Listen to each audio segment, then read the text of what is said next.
Ehsan Sadiq Saab to talk about the challenges ADR faces, particularly in the criminal justice system. Thank you.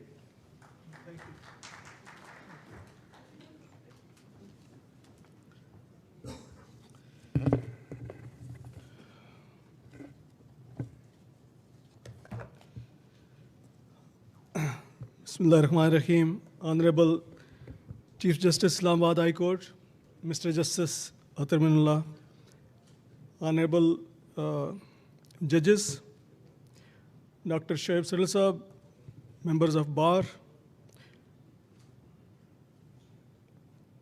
senior police officers, and distinguished guests. It is a great honor indeed to be part of this important discourse, and I'm very grateful to Dr. Shoaib Sadal Saab and Farah Qureshi Saab and Dr. Nazar Pracha for providing me this opportunity to contribute in a very humble way to this discussion, especially from criminal justice perspective, because as a few of earlier speakers have alluded to, most of the discussions in ADR surround around commercial and civil disputes. But luckily, there have been some developments in past 20 years, 2 decades, in which we see the promulgation of certain laws, and it's actually the development of the ADR itself in Pakistan. As we all know, the concept and essence of and the spirit of ADR has been embedded in our ethos for many thousands of years. But in its modern form and shape and conceptualization, it's only very recent, just 2 decades before that we started this journey. We can see the promulgation of small and minor offenses ordinance, followed by 3 major legislative enactments in 2017 in Islamabad, and then KP and in Punjab. Despite these landmark legislative developments, there has been challenges in implementation. Some of them have already been referred to and mentioned by earlier distinguished speakers, including the Honorable Chief Justice himself.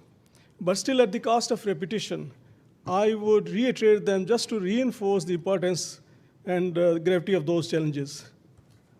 To start with, there is still a debate whether criminal matters should be part of the mediation process or should be referred to ADR or not.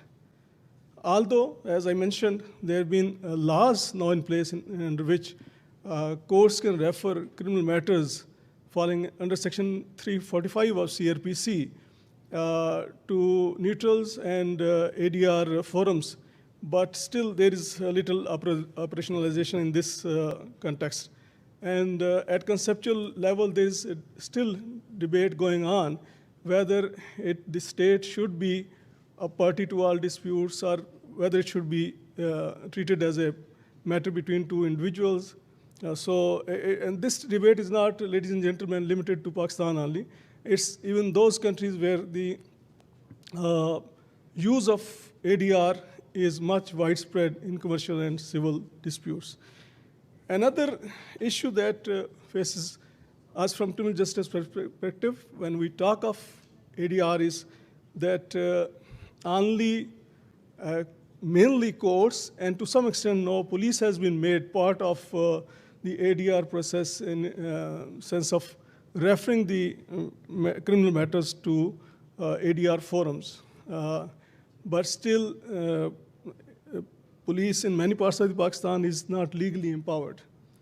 KP has enacted a law, Section 73 of KP Police Act 2017 empowers the police to refer the petty offenses and other minor offenses complaints relating to ADR forums called dispute resolution councils.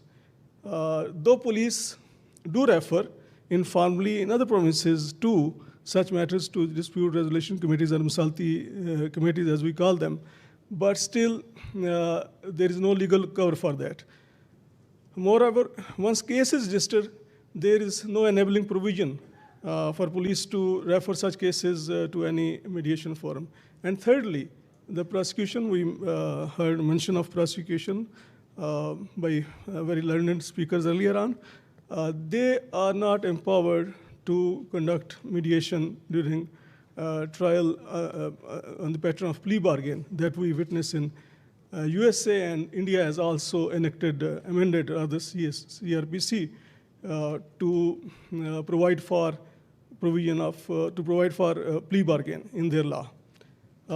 It is said that 90 to 95% cases, in 19 to 95% cases, conviction is achieved through plea bargain in America.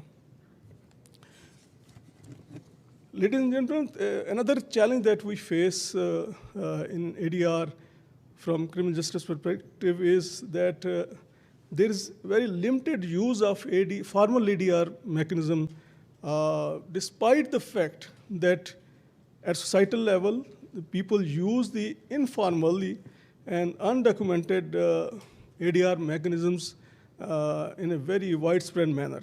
So again, this is a challenge because in those for us, there is a real threat of human rights being violated and other rights being compromised.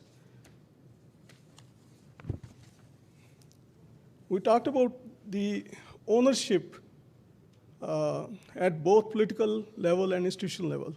So it's a very important challenge because some of the leaders at organizational level who favor conceptually such initiatives when they depart, such initiatives are not carried forward in the spirit they were envisaged or they were initially initiated. So this sustainability issue is another major challenge.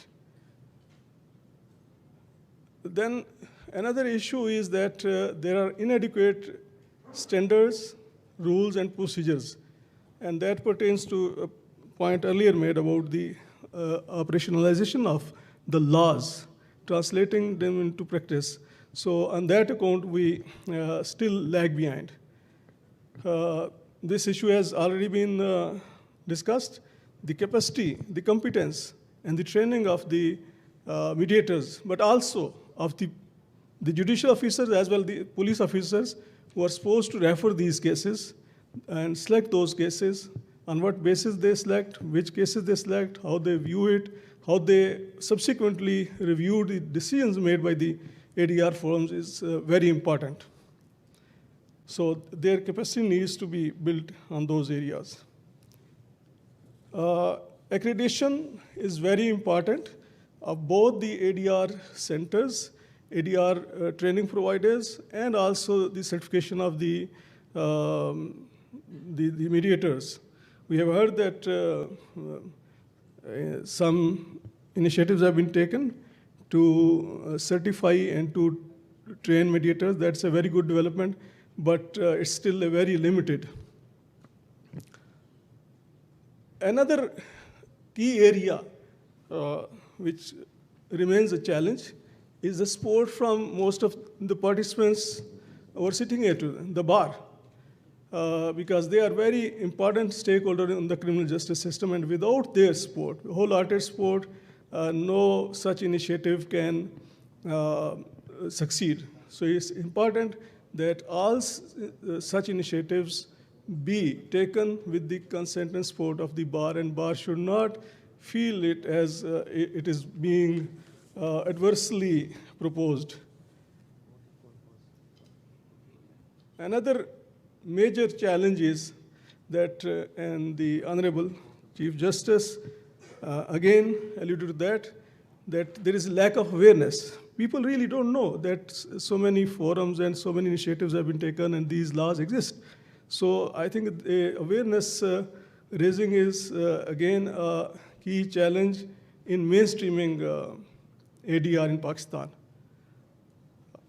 Then socio-cultural issues in which we often see that litigants, disputants, they want to involve police at any cost. Even if they have an option to resolve through mediation or ADR mechanisms, still they want to involve the police, start a case, and go to different stages of trial. So this is another challenge for mainstreaming ADR in criminal justice. Last but not least, there is an issue relating to projecting ADR as a panacea for most of the ills. I think we should be very cautious that while ADR holds a great promise, but as Dr. Shoaib Sadal Saab mentioned in his remarks, that it has to be contextualized in a broader and wider legal and criminal justice reform package. And we are very glad, and it's very heartening that Islamabad High Court has initiated the project on this, and we would definitely like to be part of this endeavor. As way forward, I would like to suggest a few measures, starting with the Juvenile Justice Act, which provided some of the very out-of-box and very modern solutions. Their application to other areas should be examined. And like KP, other provinces should also be thinking of empowering police to refer disputes to ADR forums. And as I mentioned earlier, prosecution should be empowered through amendments in CRPC to use plea bargain to settle cases. The issue of available powers to courts and other stakeholders has been discussed earlier. So optimal use of these enabling provisions by different forums still remain a desire because of the issues that have been highlighted earlier. So many issues to support these interventions are not there in place. I would also like to recommend for a review of the sanctions regime that is presently incorporated in our laws. It should be rather reconceptualized on the lines of the Juvenile Justice System Act, so that police has some powers in minor cases, in petty cases, and courts to use a wider range of sanctions instead of the limited penal provisions.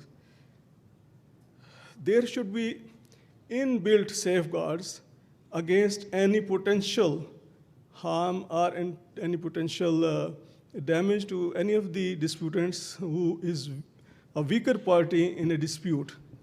Because as we said, our social setup is such that the power imbalances are there, and there is real apprehension of such violations of human rights and due to power imbalances. Selection criteria and capacity of mediators needs to be ensured, especially in criminal matters, wherein is raising already discussed. And then there is need for, now we are almost working in silos. There is need for further collaboration within all components of the criminal justice system. And one platform that is provided under Police Order 2000 is Criminal Justice Committees at district level. I think if ADR is also included in the domain of work, it would greatly help in promoting and institutionalizing ADR at district and local level. With these remarks, I again thank the organizers for organizing this very quality event today. Thank you.